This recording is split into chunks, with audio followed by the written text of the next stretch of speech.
바로 본론으로 들어가 볼까요? 우리가 흔히 알던 역사의 이면을 파헤쳐보는 이번 해설 시간.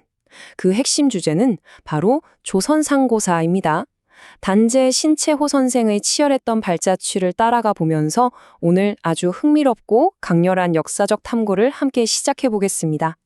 본격적으로 시작하기 전에 여러분께 이런 상상을 한번 제안해 보고 싶어요. 만약 우리의 가장 오래된 역사 기록들이 불타서 없어졌거나 누군가의 입맛에 맞게 심하게 치우쳐 있거나 심지어 우리말이 아니라 남의 나라 글자로만 쓰여 있다면 어떨까요? 도대체 우리는 어떻게 조상들의 진짜 이야기를 복원해낼 수 있을까요? 지금부터 마치 고대 한국사라는 거대한 미스터리를 푸는 탐정이 된 것처럼 이 여정을 함께 따라와 주시길 바랍니다. 첫 번째로 역사를 보는 두 가지 뚜렷한 시선부터 빠르게 짚고 넘어가 보겠습니다. 역사를 바라보는 데는 사실 완전히 대비되는 두 철학이 있습니다. 레오폴트 폰 랑케로 대표되는 실증주의 역사학은 오직 문서로 남은 팩트, 그 증거 자체에만 순수하게 집중합니다. 반면에 신채호나 박은식 선생이 주도한 민족주의 역사학은 접근법이 좀 달라요. 외세의 제국주의 침략이라는 위기 속에서 한국인의 정체성을 지켜내야 했거든요. 그래서 민족의 자주적인 정신 그리고 생존을 위한 투쟁의 역사를 발굴하는데 모든 초점을 맞췄습니다. 그리고 이 문장 하나가 신채호 선생의 세계관을 기가 막히게 요약해줍니다. 역사는 아와 비아의 투쟁이다. 여기서 아는 바로 우리를 뜻하고 비아는 우리가 아닌 타자를 뜻하죠. 그러니까 역사란 결국 끊임없이 우리 민족과 외부 세력 간에 벌어지는 생존을 건 투쟁의 기록 그 자체라는 엄청난 선언인 겁니다. 자, 그럼 이 잣대를 가지고 현존하는 최고 역사서의 빛과 그림자를 살펴볼까요? 1145년에 삼국사기를 펴낸 고려의 학자 김부식입니다. 이 책 정말 중요하죠. 현재 남아있는 가장 오래된 역사서니까 고대사 연구의 절대적인 베이스 캠프 같은 존재입니다. 하지만 재밌게도 동시에 역사학자들에게 가장 많은 비판을 받는 책이기도 합니다. 여기서 진짜 흥미로운 포인트는 신채호 선생의 복합적인 태도예요. 삼국사기가 철저하게 신라 중심인데다가 중국에 대한 사대주의적인 태도도 있고 무엇보다 유교적 합리주의에 빠져서 우리의 그 역동적이고 신비로운 고대 신화들을 싹 다 빼버렸다고 엄청나게 비판했거든요.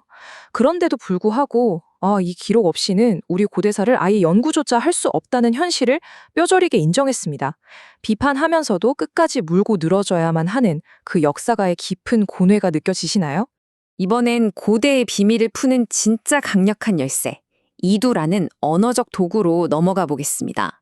훈민정음, 즉 한글이 없던 시절을 한번 상상해 보세요. 고대 한국인들은 자신들의 고유한 말을 남의 나라 글자인 한자로 적어야만 했습니다. 얼마나 답답했겠어요. 그래서 한자의 뜻과 소리를 교묘하게 빌려와서 우리말 어순에 딱 맞게 조립하는 기발한 꼼수, 아니 천재적인 해결책을 찾았는데 그게 바로 이두입니다. 이 복잡다단한 이두 시스템을 일목요연하게 싹 정리한 인물이 바로 7세기 신라의 대학자 설총입니다. 이분 덕분에 관공서 실무자들이 훨씬 수월하게 소통하고 기록을 남길 수 있게 된 거죠. 자, 이게 왜 중요하냐면요. 신채호 선생은 이 이두를 단순한 표기법이 아니라 일종의 암호 해독기로 썼습니다. 한번 같이 풀어볼까요? 문헌에 낭낭이라는 한자가 나오는데 이걸 그냥 중국식으로 읽지 않았어요. 낙이라는 한자가 편하다는 뜻이잖아요. 이걸 당시 우리말 발음인 표로 치환해서 읽은 겁니다. 그러니까 낭낭은 사실 평양을 당시 우리말식으로 적어놓은 이두식 표기라는 걸 논리적으로 꿰뚫어 본 거죠. 진짜 놀랍지 않나요? 여기서 깨알같이 재밌는 팩트 하나 던져드릴게요. 신라의 영웅 중에 거칠부 장군이라고 아시죠? 이름 그대로 거친사내라는 순우리말 이름인데요. 기록에 보면 이걸 한자에 거칠 황자를 써서 황종이라고도 적어놨습니다.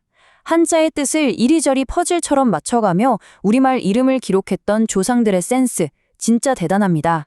다음은 달력과 사냥이라는 고대인의 숨겨진 시간과 삶의 이면을 들여다보겠습니다.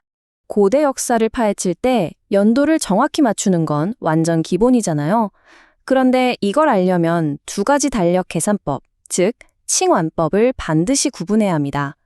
왕이 즉위하자마자 그 해를 바로 1년으로 치는 방식이 있고 전왕이 죽은 다음 해부터 1년으로 치는 방식이 막 섞여 있었거든요. 겉보기에 쓰인 연도만 고지곳대로 믿었다가는 역사적 사건들의 앞뒤가 완전히 꼬여버리게 되는 겁니다. 자, 고구려 무용총의 그 유명한 수렵도입니다. 말 위에서 몸을 돌려 활을 쏘는 모습 정말 생동감 넘치죠. 여러분, 고구려 사람들이 이렇게 거창하게 사냥을 나간 게 설마 단순히 오늘 저녁 반찬거리 구하려고 그랬을까요?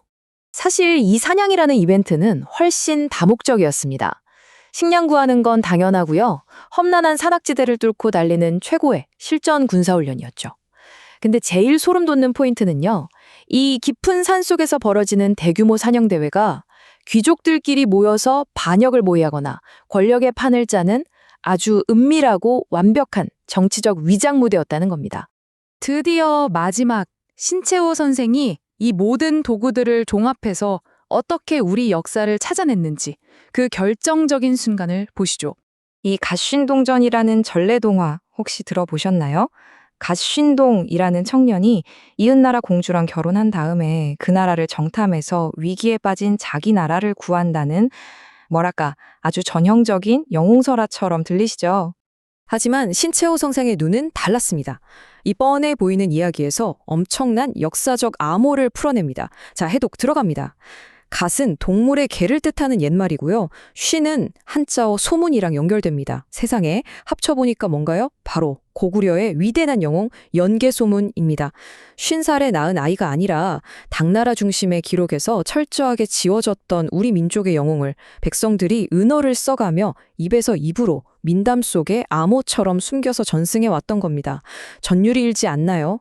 대체 신채호 선생은 왜 이렇게까지 처절하게 언어학의 민담까지 총동원해서 역사를 복원하려고 했을까요?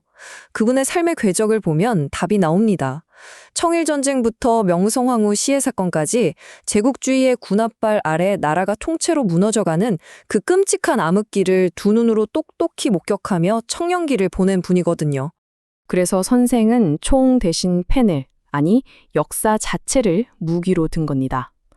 중국의 사대주의 사관에 찌든 기록들을 하나하나 뜯어 고치고 이두의 암호를 풀고 잊혀진 민담 속 영웅을 부활시켰죠. 잃어버린 우리 민족의 주체성, 그 아의 정신을 되찾는 것만이 이 위기에서 민족을 살리는 유일한 길이라고 확신했기 때문입니다. 오늘 해설을 통해 과거의 진실을 해독해내는 과정이 얼마나 치열한 것인지 함께 보셨습니다. 마지막으로 여러분께 이 도발적인 질문을 하나 남기고 싶습니다. 만약 신채호 선생의 말대로 역사가 진정 우리와 타자의 치열한 투쟁이라면 이토록 수많은 정보와 왜곡이 쏟아지는 바로 지금 이 시대에 묻혀있는 진실을 캐내기 위해 우리는 어떤 새로운 형태의 이두를 해독해내야만 할까요? 역사는 박제된 과거가 아니라 늘 현재를 비추는 거울이라는 점을 곱씹어 보시길 바라면서 오늘의 해설을 모두 마치겠습니다. 끝까지 함께해 주셔서 감사합니다.